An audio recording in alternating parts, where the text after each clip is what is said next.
Chip stocks. Look forward to Friday.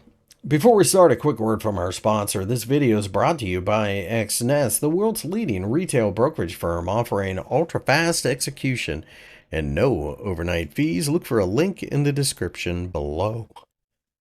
Nvidia looks like a stock that had found a bit of a bottom there on Tuesday at the $170 level, which makes sense. It's been support multiple times.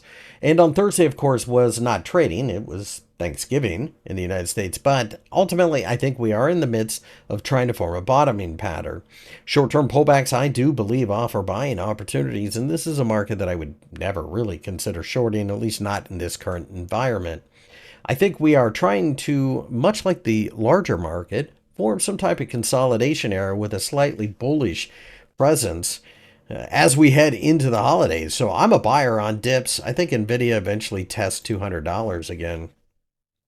Advanced Micro Devices, or AMD, looks very much the same as $200 is its current floor.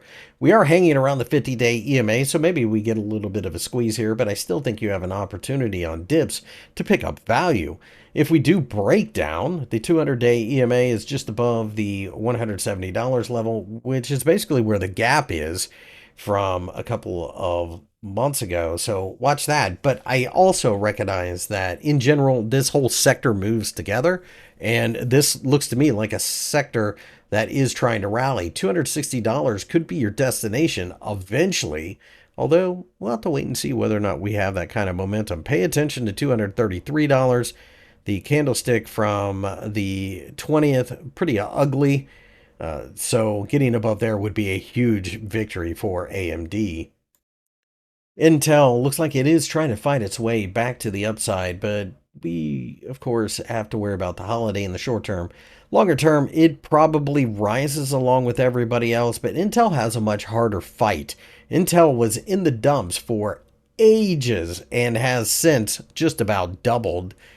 So there's a lot more to prove here. I think this remains a buy on the dip opportunity, but as far as chips are concerned, this is definitely the odd man out. I would be a buyer of one of the other two stocks before this one, but there might be an opportunity here. I'd pay close attention to the $30 level if we do break down, especially as the 200-day EMA is approaching that level. Right now, this looks like a market that probably needs to pull back in order to offer enough value to really get aggressive, but I'm not looking to short it. I do think there is demand out there. My name is Chris. I work for FXEmpire. If you enjoyed the video, give me a thumbs up and subscribe to the channel for more analysis.